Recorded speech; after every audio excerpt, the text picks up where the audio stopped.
aware ka ba na nag-viral yung parang mga words of wisdom mo, yung mga women don't chase men, ganyan, women are to be pursued. Saan mo ba nakuha yung mga nuggets of wisdom? Nagulat din po ako like so viral because that's just really how I talk to my best friend talaga. Like before PBB pa, I remember when I got out of PBB, the first thing my best friend told me was that, oh, everything you told me outside PBB pa, it went viral when you were telling it to the housemates. And she's like, that says a lot about you because that's who you are for different people. Ako po, I don't really see myself that way. Kasi hindi ko talaga iisip yun. I just really try to speak from the heart and I believe that God lives in my heart and it's just really Him who speaks for me. Thank you. How about Ano nung may exam kayo ibigay na parang may sinasabi ka sa kanya doon sa pool. Okay naman na kami. Ano po? Yung may sinasabi ka sa pool, doon sa races. Oh, Yeah, of course, of course. Ganda nung reaction niya. Yeah, we talked about it. We talked about it. Yun. Tsaka at the same time, naayos din yung buo namin. Because kami po lahat naman, we're really open to talk about what needs to be talked about in the circumstances that we had at that time. So, yun talaga. Tsaka we're grateful na they're very open and they're all ears when we're telling them or we were addressing our issues to them. But yun, I'm just grateful na it turned out really good. Ayun po, di ba, in-address mo na yung sa amin. Yun pa lang po yung takes a lot of personal problem na sabihin ko sa amin. Diba? So, syempre, super thankful po ako sa kanila. Una ko sinabi sa kanila was, thank you for telling us your problem. Tapos after po, syempre, kinento nila sa amin po ano yung nararamdaman niyo po. And then, ako naman po, I felt that, of course, I said sorry to her. And then, the girls as well. And then, I took full accountability po dun sa, syempre, even if I wasn't part of it, of course, I was part of the joke kasi I laughed as well. So, I took full accountability po and I said sorry to them. And then that night, naayos naman po namin. So, I'm super thankful na super understanding ng girls dun sa bahay.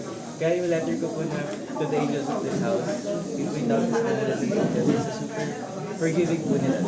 Super understanding and this is grateful for them po na nasabi din po nila sa amin yung problem nila sa amin and na nagawan po namin ng paraan. Tsaka ako, I'm grateful that tsaka sa mga boys ko kasi they're really open for growth and for improvement. And they appreciate din pa nga po na sinabi po namin yung sa kanila. So, hindi po naging mahirap para sa amin i-address yung issue or pag-usapin yung nangyari because they were really, really open and understanding about it. So, good talaga. Siguro if I want people to learn something about these issues, to really be open and really understand. And to learn from your mistakes. Yeah, that. and you Miguel, kamusta yung friendship ninyo ni Hit? Paano nagsimula kayo maging close? Nagsimula po kami naging close nung first duo formation po namin. Tapos, nung una po na yon, nag-isip kami pangalan. Tapos, kaya po na-form yung Kaka kasi tawag po sa amin Eagle. So, parang Eagle, ganyan. So, nung time po na yung pinag-aawayan pa po namin kung sino yung kanan. Pakpak, yung kaliwang pakpak. Tapos, ano kami sa desisyon na ako yung kanan, siya yung kaliwa. Tapos, nung time po na yun, tuloy-tuloy na yung friendship po namin. Tapos, lahat, kasi hindi kami maghiwalay po, di kuya. Kahit nung naging weekly task leaders po, ulit kami din ni Heat. Tapos, nagkalaban po kami ni Heat. Tapos, yun po yung nagpa-deep din po nung connection sa amin, naging magkalaban.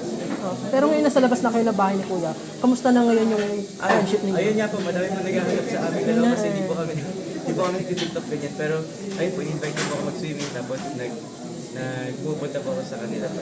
You will be part of his fan meet? Or you're not aware pa? Hindi ko pa po. Secret pa. Hindi ko pa po sure. Hindi ko alam kung aware na kasi sa TikTok parang sinasabi nila na kagaya ka daw ng video. Parang sinukumpara kanila ng Bilao. Abos kami. Torpe daw. Yes. It's not Torpe anymore. It's not Torpe. I'm telling you. It's not anymore. With Eliza. Nakulog ko yung mic mo. Reaction mo doon, nagsasabi ng Torpe ka daw. Yes. I was. And may interview po kay Tito Boy. Sabi niya, Torpe or Suave. Nung una sabi ko Torpe, tapos naalala ko pala na siyempre, ang dami ko pong pages sa loob ng bahay. Isa po yung sa mga nagpunta na nadala ko dito sa loob. Pero aware ka naman na si Eliza meron din siya. May shoot sa kanya kay Marco. Yes po. Kumusta kayo ni Marco? Kami po ni Marco, as in, pag-usapan po namin yung paglabas ako na ako sa And I hope na yung mga tao po, kasi syempre lahat naman tayo may sarili-sarili trip. So sana, happy lang, happy trip na wala masyadong Good vibes. Good vibes na kasi kami naman ni Mark, okay kami ni Mark. Okay kami ni Liza. Nagka-understanding na kami tatlo. Nag-usap na kami. And then, ayun, okay na kami lahat. And I hope na, yun, yung Rizgal fans and Elico fans, happy lang. But what do